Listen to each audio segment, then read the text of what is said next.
আরে আমি সরকারে এলাম। মামা তোমার জন্য একটা দারুণ খবর নিয়ে আসছি। মামা কথাটা তো তুমি শুনবা। আরে মন মেজাজ ঠিক চাই বুঝলি না, একসের ভালো লাগতেছে না, কথা কাছে রে।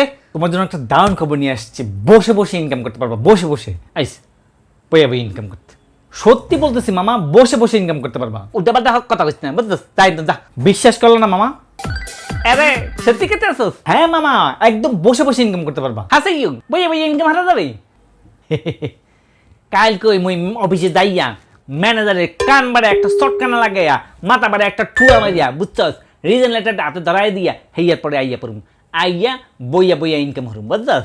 ঠিক আছে মামা, কালকেই তুমি বসে যাবে। হ্যাঁ আরে কোনো টাকা পয়সা লাগবে না তো? আরে না মামা, শুধু একটা থালা লাগবে। আরে থালা, থালা পাম কমে? এই নাও, সেই থালাটা আমি দিচ্ছি।